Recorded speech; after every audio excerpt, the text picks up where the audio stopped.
Hello, everyone. When I started this process of running for president, I was what I guess you would call a reluctant warrior.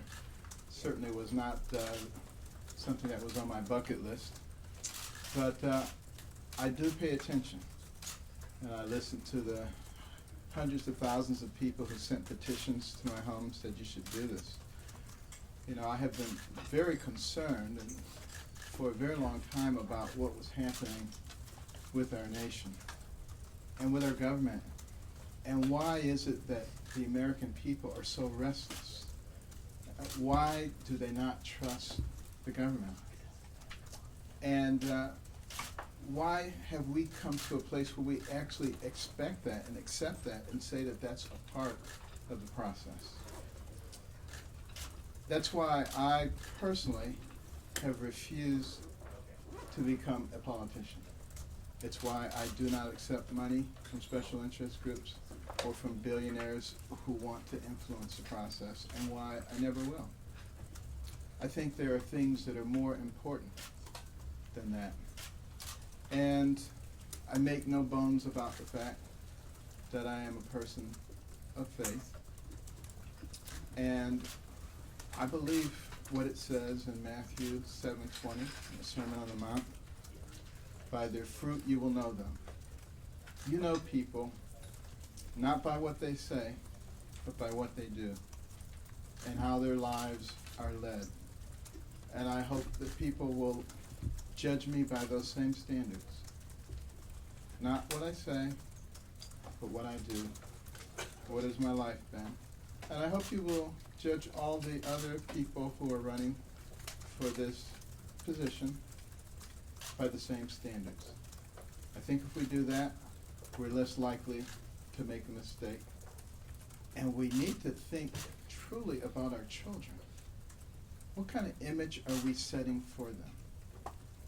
Are we holding up the highest values and principles that have characterized America in the past?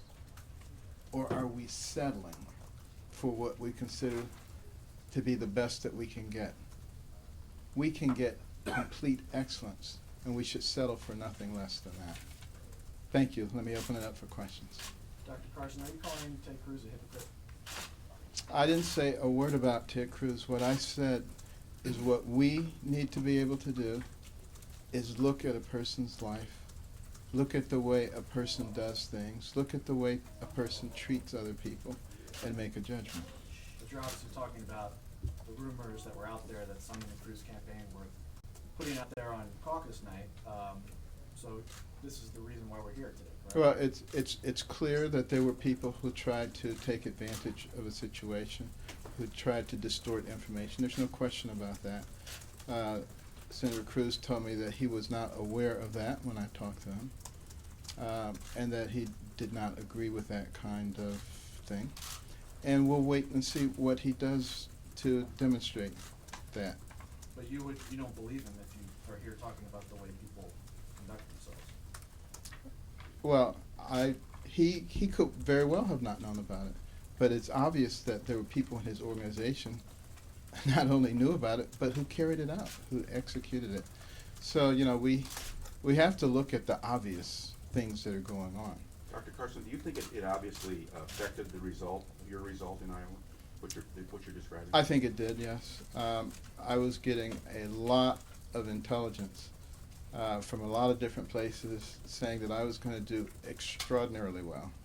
And I do think it affected that. There was one instance where my wife went to a caucus, and my representative had already spoken, but the Cruz representative had spoken and told people that I was in fact not going to be continuing.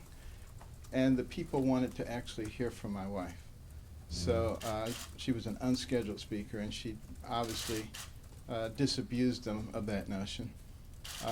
They were extraordinarily happy, I must say, gave her a standing ovation, and I won that precinct. Who's to say what the outcome? I don't think we can say what the outcome is, but we can say whether or not we take something like this and just sweep it under the rug and say, it's just the way it is, or are there consequences? What do you think of Dr. Donald Carson? Trump wading into the fight? He's been defending you on Twitter most of the day and attacking Ted Cruz for it. Well, I have a tendency, as you've probably noticed over the last several months, not to talk about other people and what their intentions are and what they do. I will continue that now. Dr. Carson, how do you evaluate the state of your campaign at this point? You said you're going on to New Hampshire and South Carolina. What sort of showing do you need to show in those states to continue? Well, I want to continue to make progress. You know, I base what I do on the support that I see, the monetary support, you know, the tremendous support that I have on social media, and what I see in the crowds and in people that I encounter. Those are the things that will tell me, because again, you know, this was not something that was on my bucket list. This is something I'm doing for the people. And so many people everywhere I go say, please, please, please, please, please don't drop out. Please don't stop. We need you. So I will continue to be a voice as long as I feel that that is the case. And the other thing that I really need to emphasize, you know, one of the things that they say represents America is baseball. Have you noticed that in a baseball game there are 9 innings and you don't call the game after the first inning or 2? There's a reason for that. Just to be clear, we are here because of what happened with the Cruz campaign. I suspect that that's the reason you're here. Well, you're the one who called the press. That's why I'm here. Right. I don't know why you're here. Dr. Carson, using faith as a way of criticising what Ted Cruz's campaign has done, can you elaborate on that? Why do you use a Bible verse and to talk about what Ted Cruz has done? I'm talking about what everybody does. No, but when you I said say then you were talking about Ted Cruz. by their fruit you will know them. Right, Okay, that was the Sermon on the Mount. right. And it was in the context where Jesus was saying, you know, there's some people, you know, who aren't what they seem to be, Right. who say one thing and do another, but you can always tell who they are by their fruit. And it seems how very they clear that act. that's Ted Cruz, right? So Came here. you're the one. No, I'm not the one. You're saying Listen it. to what I'm saying. Listen carefully. Don't argue, just listen. Okay.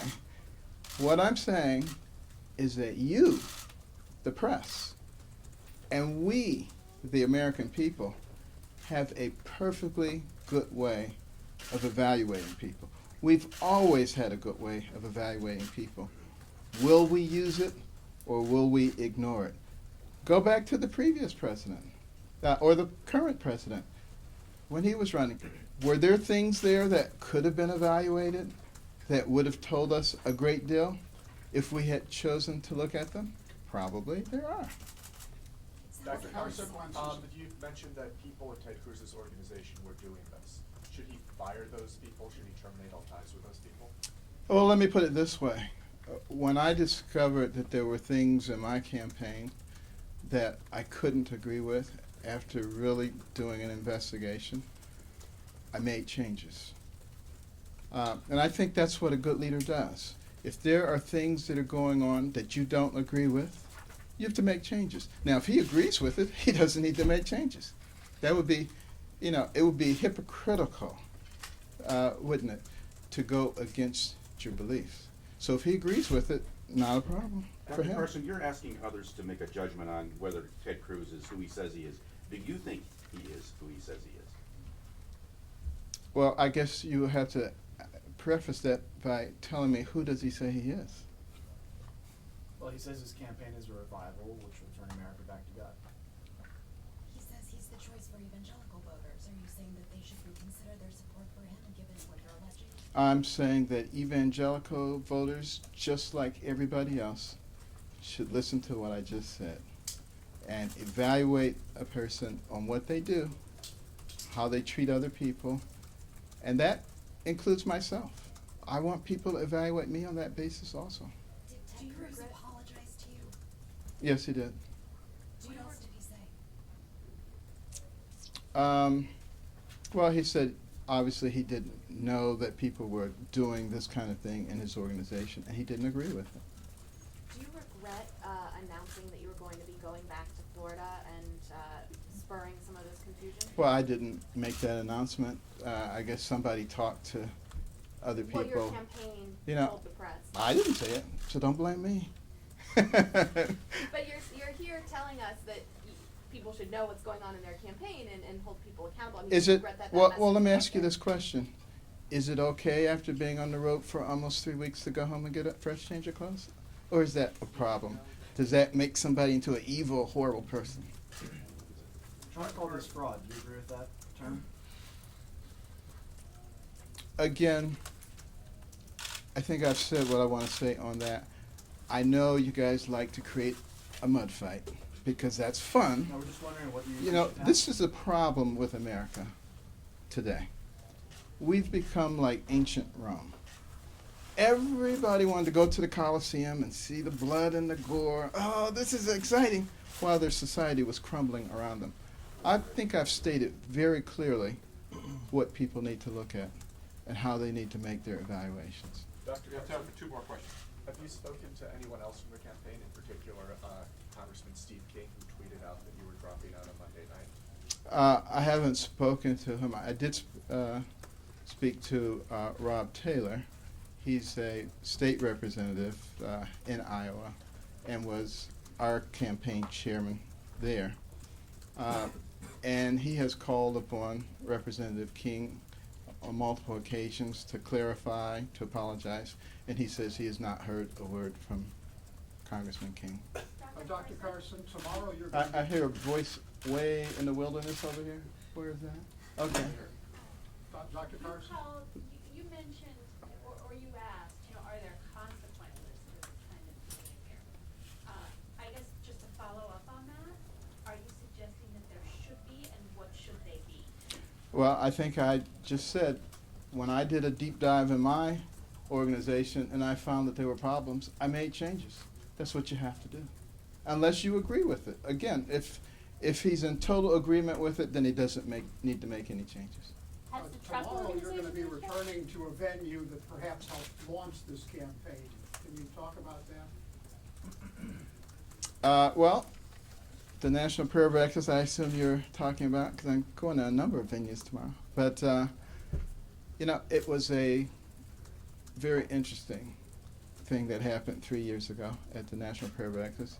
But one of the things that I'm going to be doing tomorrow is meeting with a number of state leaders from other places and just, talking about America, the world, their countries, what things we have in common, and how do we make progress in the world. That's going to be one of the main focuses of my going there. All right, thank you all. Thank you, everybody, for your interest in Dr. Carson and your attendance today.